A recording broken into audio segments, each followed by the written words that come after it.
হিমালয়ের পাদদেশে একজন রাজা ছিল, নাম ছিল উর্তানপাদ।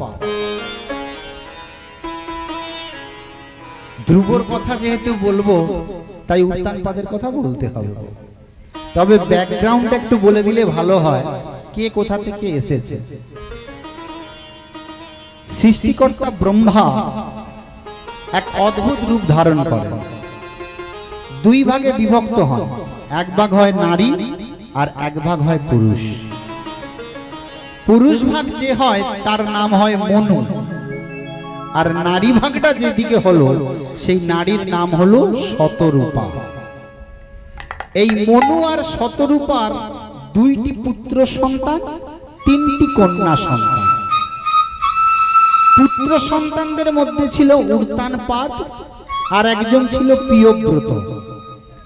আর কন্যা সন্তানদের মধ্যে ছিল একজন ছিল দেবহূতি, আकृति আর প্রসূতি। এই তিনটে কন্যা। কিন্তু যেহেতু আমরা ধ্রুবর কথা বলবো তাই উর্তানপাদের কথা নিতে হবে। এই উর্তানপাদের প্রথম রানীর নাম ছিল সুনীতি। তবে মা একটা বড় ব্যাপার হলো কি জানো তো, ওই কথিত আছে বড় লোকদের খেয়াল পাগলা শেওয়াল আর ভাঙা দেয়াল, এই তিনটে জিনিসকে কখনো বিশ্বাস করা যায় না। দেখবেন দেয়ালটা রাস্তার দিকে ভেঙে ঝুলে আছে, সবাই বলছে ওরে ওইটা দিয়ে যাস না, পড়ে যাবে। ঠিক 1 বছর 2 বছর দাঁড়িয়ে আছে, পড়ে নাই। পাড়া প্রতিবেশী বলে তাহলে যখন পড়েই নাই তাহলে নিশ্চয়ই ভালো। ঠিক যেদিন ওই পাশ দিয়ে যেতে যাবে ওই দিনই দেখবেন দেয়ালটা ভেঙে পড়ে। এই বড় লোকদের খেয়ালে তেমন বাবা। আজ আপনাকে খুব ভালো লাগছে, আপনি ছাড়া তার কেউ নাই, কিন্তু যদি ওই ব্যক্তির দ্বারা কোনো রকমের কোনো খারাপ কিছু পায়, দেখবেন পান থেকে চুন খোসার মতো বড় লোকদের খেয়াল হয়, তখন তার থেকে খারাপ আর কেউ না। আজ এক্ষুনি ভালো, কাল এক্ষুনি খারাপ। ঠিক উর্তানপাদেরও তেমনই ব্যাপার। তার বড় রানীর নাম ছিল সুনীতি। ওই সুনীতি মাকে নিয়ে বেশ কিছুদিন ঘরকন্যা করার পর রাজামশাইয়ের আর ওই সুনীতিকে ভালো লাগছে।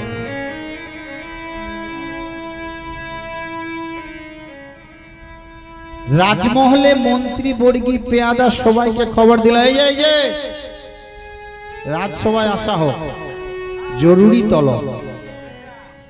কি ব্যাপার রাজামশাই? আমি দ্বিতীয়বার বিবাহ করতে চাই। সে কি? আমাদের সুনীতিমা রাজার আদেশ মানতেই হবে, তবে দেখতে যেন অত্যন্ত রূপসী হয়। রাজার আদেশ অমান্য করা তো প্রজাদের মানায় না। তাই সুন্দরী একটা পাত্রী দেখেছে, নাম তার সুরুচি, কিন্তু বুনেদি বাড়ির নয়। এখানে একটা প্রশ্ন এসে যাচ্ছে বাবা, যদি কোনো সদস্যবৃন্দের কোনো ভাই বা দাদার এখনো বিবাহ না হয়ে থাকে তবুও ভালো। যদি বিবাহ করতেই হয় ওই ধরতক্তা মারপেরেকের মতো ব্যবসা করবেন না। যে বাড়ি থেকে মেয়েকে নিয়ে আসবেন আগে সেই বাড়ির সংস্কৃতিটা দেখুন, সেই বাড়ির পরিবেশকে দেখুন, না হলে কিন্তু গোদের উপরে বিষ পড়ার মতো ব্যবহার হয়ে যাবে। তাঁতি তাঁত বুনে ছিল ভালো, আর এড়ে গরু কিনে কাল হলো, একটা কথা আছে না? তাই যাকে আনবেন তার পরিবেশটা দেখুন, তার সংস্কৃতিকে দেখুন, না হলে কিন্তু সংসারে অশান্তির ঝড়ই বইতে থাকে। রাজামশাই বুনেদি বাড়ি না দেখে, তার সংসারের পরিবেশ না দেখে, তার সংস্কৃতিকে না দেখেই দেখতে রূপসী বলে তাকে বিবাহ করে নিয়েছে। তবে বাবা প্রথম নতুন জিনিসের প্রতি তো কদর থাকে। রাজামশাই ভালো ভালো গহনা করছে, মহল করছে, আসবাবপত্র করছে, সব কার জন্য? ওই ছোট রানী সুরুচির জন্য। কিন্তু বড় রানী সুনীতিমা এতটুকু তার মনের মধ্যে দেশ বিদ্বেষ নাই। কারণ জানেন, তার নামও যেমন সুনীতি, তার অন্তরটাও সেই সুনীতিতেই ভরা। বড় রানীমা মনে মনে ভাবছেন যে রাজামশাই তো আমাকে অনেক দিয়েছে, আমার গরিব বোনটি তো এত কিছু ব্যবহার করা তো দূরের কথা, কোনোদিন হয়তো চোখেই দেখেনি। তা রাজা যদি ওই ছোট বোনটিকে দেয়, তা এতে আমি রাগ করব কেন? যখন রাজারা বড় রানীমা কিছুই বলছে না, তখন আস্তে আস্তে ছোট রানী কি করলেন, রাজা মশাইয়ের উপর প্রভাব বিস্তার করে বসলেন। রাজা যখন কে বলছে বাম দিকে বসছে, রাজা মশাই বাম দিকে বসছে। রাজাকে যখন ডান দিকে বসতে বলছে, রাজা মশাই ডান দিকে বসছে। ছোট রানী দেখলো যখন আস্তে আস্তে আমি পুরো ক্যাপচার করেই ফেলেছি, তখন এই সতীন নিয়ে ঘর আমি করব। তাই রাজার সঙ্গে আলোচনা করে কি করলেন, বড় রানীমাকে বনবাসে দিবার উপক্রম করলেন। দেখবেন মা, এই সংসারে যখন বাপের বাড়ি থেকে কোনো মেয়ে শ্বশুর বাড়িতে আসে, শ্বশুর বাড়িতে যতই শ্বশুর শাশুড়ি যা ননদ দেওর থাকুক না কেন, নিজের আপন ব্যক্তি বলে তার স্বামী হয়। আজ যখন স্বামী আমাকে বিতাড়িত করছে, আজ যখন ছোট রানীকে পেয়ে স্বামী আমাকে অচল পয়সার মতো ভেবে নিয়েছে, তাহলে কার বদন পানেছে সংসারে থাকবো? কার আশ্রয়ে আমি এখানে থাকবো? মায়েদের জীবনটা বড় কষ্টের গো। মেয়ে হওয়া যে কত জ্বালা, কত কষ্টের, এ আমার মায়েরাই উপলব্ধি করতে পারে। নিজের বলতে সংসারে তাদের কিছু থাকে না, সারা জীবনটা অন্যকে ভালো রাখতে গিয়ে, সুখে থাকতে গিয়ে, সুখে রাখতে গিয়ে সারা জনমটা পরিচালনা চলে যায়। বাংলার একজন বাউল কবি বাবা সনজিৎ মণ্ডল এই মায়েদেরকে নিয়ে একটা গান বাঁধলেন। গানটা আস্বাদন করবো মা। খুব যতজন আপনারা আছেন, সত্যি আপনাদের ধৈর্যকে দেখে আমি আপনাদের চরণে আমার প্রণাম করতেই বারবার ইচ্ছে করে যে আপন মনে বসে হরি কথা শুনছেন। আস্তে মায়েদের কেমন হাল হয় সংসারে, এই গানগুলো উপলব্ধি করুন, কথাটা উপলব্ধি করুন। ও তোর বাবার বাড়ি ওই গ্রামে, ওই শ্বশুর বাড়ি, ও তোর বাবার বাড়ি এই গ্রামে, শ্বশুর বাড়ি ওই, বলো তোমার বাড়ি কই গো নারী, বলো তোমার বাড়ি কই, বলো তোমার বাড়ি কই গো নারী, তোমার বাড়ি কই। ও তোর বাবার বাড়ি এই গ্রামে, শ্বশুর বাড়ি ওই, বলো তোমার বাড়ি কই গো নারী, তোমার বাড়ি কই, বলো তোমার বাড়ি কই গো নারী, তোমার বাড়ি কই। বাবার বাড়ি এই গ্রামে, শ্বশুর বাড়ি ওই। মাগো, যখন দেখবেন মেয়েরা শ্বশুর বাড়ি থেকে বাপের বাড়ি আসে, তখন অচেনা ব্যক্তি জিজ্ঞেস করে কাদের বাড়ি যাবে? বলে কেন আমি আমার বাবার বাড়ি যাব। বাবার বাড়ি কোথায়? বলে কেন গোপীনাথপুর। আর তাহলে শ্বশুর বাড়ি? না, শ্বশুর বাড়ি কোলাঘাট।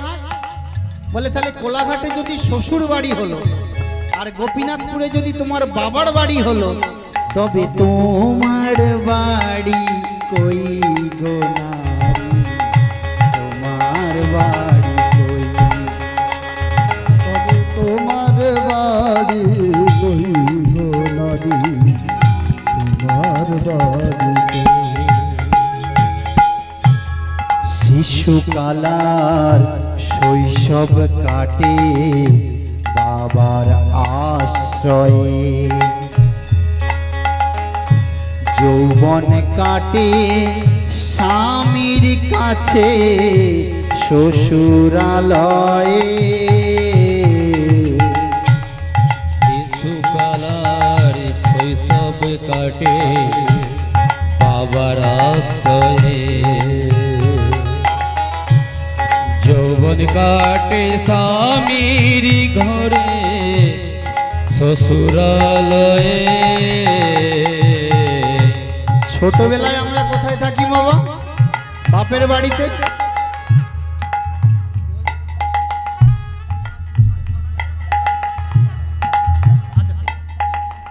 প্রসঙ্গটা একটু পরে আসছে। ছোটবেলায় আমরা কোথায় থাকি বাবা? মায়েরা কোথায় থাকেন? বাপের বাড়িতে, তাই না? এই যখনই কৈশোরে পা দিয়ে দেয়, যৌবন উকি দেয়, তখন বলছে আরে বাপের বাড়িতে রাখা যাবে না, এবার কোথায়? স্বামীর কাছে, শ্বশুর বাড়িতে, তাই না? তাই বলছে শিশুকালার শৈশব কাটে বাবার আশ্রয়ে, যৌবন কাটে স্বামীর কাছে শ্বশুরালয়ে। শিশুকালার শৈশব কাটে বাবার আশ্রয়ে, যৌবন কাটে স্বামীর ঘরে শ্বশুরালয়ে। এখন বৃদ্ধ বয়সে জায়গা নাইয়া, এখন বৃদ্ধ বয়সে জায়গা নাইয়া। ওমা, ছোটবেলায় বাবার কাছে, যৌবনকালে স্বামীর কাছে, আর যখন বৃদ্ধ বয়সে হয় তখন আশ্রয় খুঁজি ছেলের কাছে। কিন্তু ছেলের কাছে কি জায়গা হয়? বলে বিলেতি কুকুর পুষেছি মা, তোমাকে কোথায় রাখবো? তাই যতদিন না ভগবান নিয়ে যাচ্ছে ততদিন তো এই ধরাধামে থাকতে হবে। তাহলে ছেলেও যদি না জায়গা দেয় তখন কোথায় থাকবো? বৃদ্ধ বয়সে জায়গা নাইয়া, তোমার বৃদ্ধ বয়সে জায়গা নাইয়া, বৃদ্ধাশ্রমে রই, বলো তোমার বাড়ি কই গো নারী, তোমার বাড়ি কই, বলো তোমার বাড়ি কই গো নারী, তোমার বাড়ি কই। বলো তোমার বাড়ি কই গো নারী, তোমার বাড়ি কই। জনম ধরে ভাত রাঁধিলে পরের হাঁড়িতে, আপন ভেবে বাস করিলে পরের বাড়িতে। জনম ধরে ভাত রাঁধিলে পরের হাঁড়িতে, আপন ভেবে বাস করিলে পরের বাড়িতে। শ্বশুর ঘর পর হলেও তবু কি ওরে ওটাই যে তোর নিজের ঘর, বলে না মা? হাঁড়িতে ভাত রেঁধেছে, এখন দেখবেন মায়েদের নিয়ম আছে নাকি বাড়ির সবাইয়ের খাওয়া হয়ে গেলে তারপর মায়েরা নাকি খায়, তাই না? তা ধরুন সবার খাওয়া হয়ে গেছে, ঠিক এই সময় কোনো দূর থেকে আত্মীয় এসেছে, মায়েদের অবস্থা কেমন হয়? আগে নিজে খায়, আগে আত্মীয়কে খাওয়ায়। শ্বশুর ঘরের সম্পদকে বাঁচানোর জন্য কলসি থেকে জল বার করে খটখট করে খেয়ে দুপুরটা কাটিয়ে দেয়। একমাত্র সম্মান বাঁচাবে কার? শ্বশুর বাড়ি। তাই বলছে কি, জনম ধরে ভাত রাঁধিলে পরের হাঁড়িতে, আপন ভেবে বাস করিলে পরের বাড়িতে। জনম ধরে ভাত রাঁধিলে পরের হাঁড়িতে, আপনে ভেবে বাস করিলে পরের বাড়িতে। এখন পরের ঘরে বেঁধে বাসা, ওই এখন পরের ঘরে বেঁধে বাসা, পরের ঘরে বেঁধে বাসা। ও এখন পরের ঘরে বেঁধে বাসা। পরের ঘরে কেমন কে বাসা বাঁধে জানেন? বাড়ির ভিতরে যে ভেন্টিলেটর থাকে না, ভেন্টিলেশন না ভেন্টিলেটর থাকে না, একটা ছোট্ট পাখি দেখা যায়, পাখিটার নাম চড়ুই। ভেন্টিলেটরটা এমন করে মনে করে যে এটাই যেন তার নিজের ঘর। ওই ভেন্টিলেটরের ভিতরে চড়ুই পাখি বাসা বাঁধে, মনে করে এটাই আমার বাড়ি। কিন্তু যখন গৃহস্থ দেখে যে ওই চড়ুই ওই ভেতরে বাসা বেঁধেছে, তখন লাঠি দিয়ে খুঁচে বাসাটাকে তখন ভেঙে দেয়। রাধে রাধে। তাহি পরের ঘরে বেঁধে বাসা, তাই পরের ঘরে বেঁধে বাসা, বাস করে চড়ুই। বল তোমার বাড়ি কই গো নারী, তোমার বাড়ি কই? বলো জয় গৌর হরি কই গো নারী, তোমার বাড়ি কই? বলো তোমার বাড়ি কই গো নারী, তোমার বাড়ি কই? বলো তোমার বাড়ি কই গো নারী। ভক্তমণ্ডলী বাবারা, ভক্তিমতী মায়েরা, যারা এখনো প্রসাদ পাননি, যদি প্রসাদ পাওয়ার আপনাদের মধ্যে অভিলাষ থাকে, তাহলে কমিটির সদস্যবৃন্দ আমার কাছে আপনাদের জন্য নিবেদন করেছেন, আপনারা ওখানে গিয়ে প্রসাদ পেয়ে আসতে পারেন। তবে যারা যাবেন, পাশের লোককে কেউ ডিস্টার্ব করবেন না, বিরক্ত করবেন না, আস্তে আস্তে ওখানে গিয়ে প্রসাদ পেয়ে আসবেন। শ্রী গুরু নিতাই গৌর প্রেমানন্দে হরি। স্বামী, যখন তুমি আমায় কাছে রাখবে না, আমায় বনবাসে পাঠিয়ে দিচ্ছ, তাই আমি বনবাসেই যাব। কারণ জানো তো, স্বামীর সেবা করাই হচ্ছে প্রত্যেক স্ত্রীর ব্রত। পতিপরওয়ানা স্ত্রী তো এটাই মনে করে গো মা, যে স্বামীকে সুখে রাখতে গিয়ে, স্বামীকে আনন্দ দিতে গিয়ে যদি আমাকে দুঃখ পেতে হয়, তাও আমি দুঃখ পাবো, কিন্তু সেই দুঃখটা দুঃখ নয়, সেটাই হবে আমার কাছে মহাসুখ। এখনকার দিনের মায়েরা তো স্বামীকে ভয় করে না, কিন্তু আগেকার দিনের মায়েরা তাদের স্বামী চিন্তা, স্বামী জ্ঞান, স্বামী তাদের সবকিছু ছিল। বিয়ের সময় একটা মন্ত্র বলা হয়, জানো তো মা? এই হিন্দু ধর্মের, এই সনাতন ধর্মের বিয়ের সময় যে মন্ত্রটা, বৈদিক মন্ত্রটা বলে, সেই মন্ত্রটা কিন্তু খুব সাধারণ নয়। মন্ত্রটা কি বলে? যদিদাং হৃদয়ং মম তদস্তু হৃদয়ং তব। মন্ত্রটার মানে কি বলে দিই। যদিদাং, যদ যুক্ত ইদং। যদ কথার অর্থ হলো যা, ইদং কথার অর্থ হলো এই। হৃদয় মানে হৃদয়, মম মানে আমার।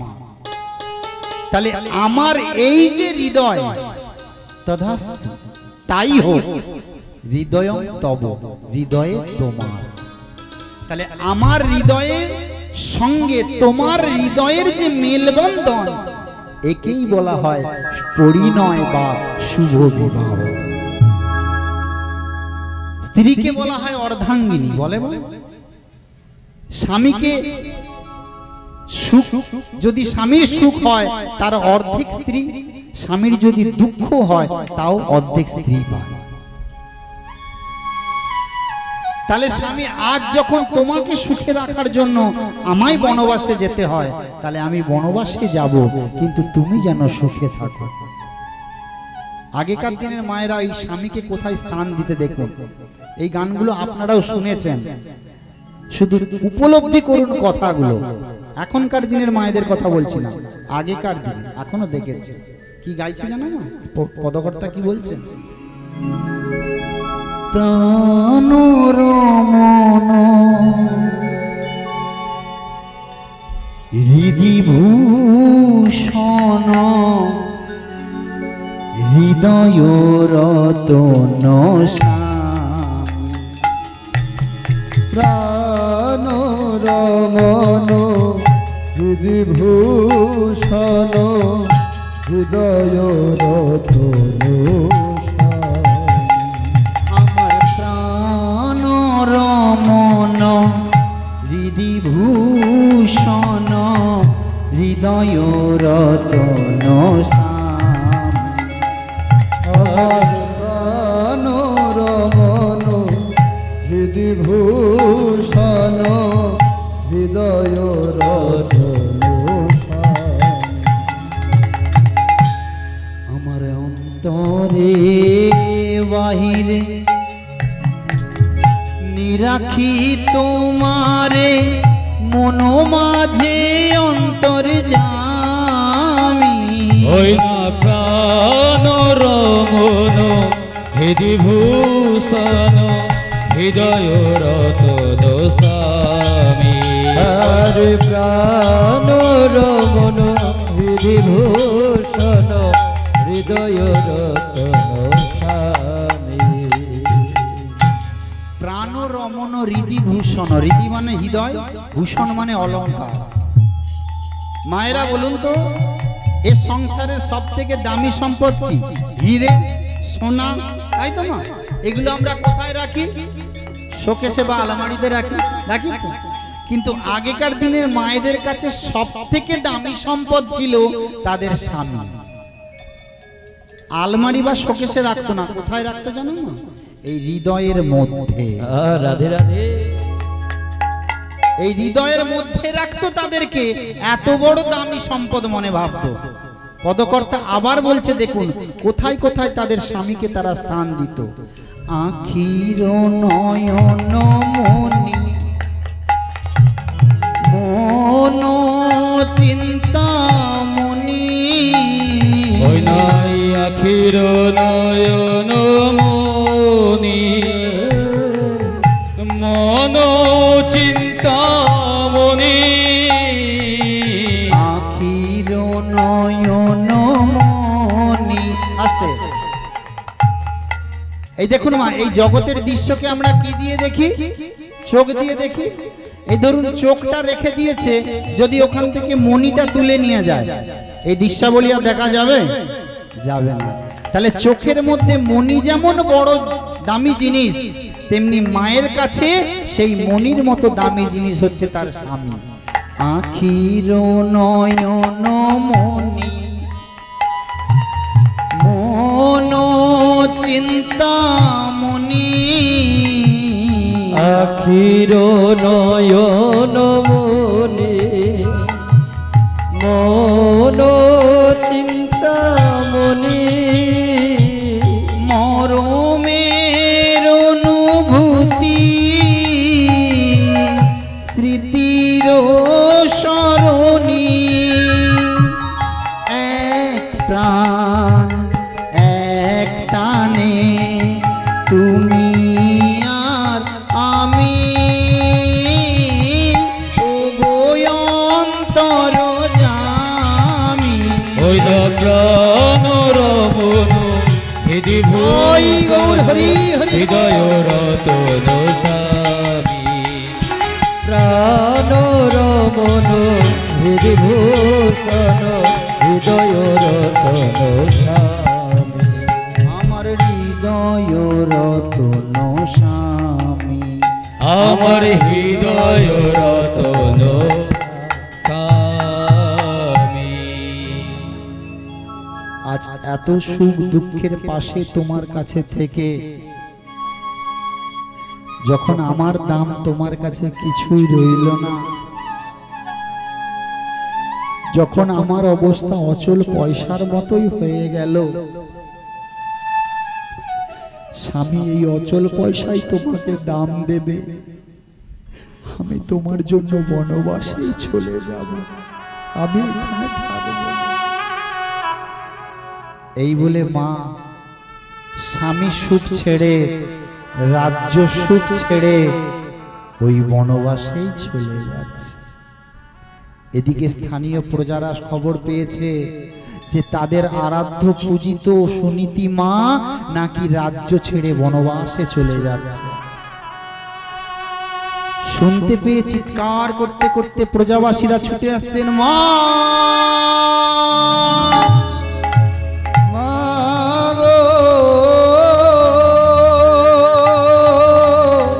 উমায় আমাদের ছেড়ে তুমি কোথায়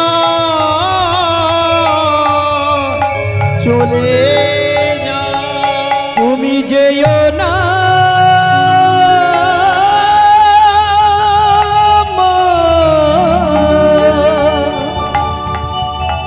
তুমি যেও না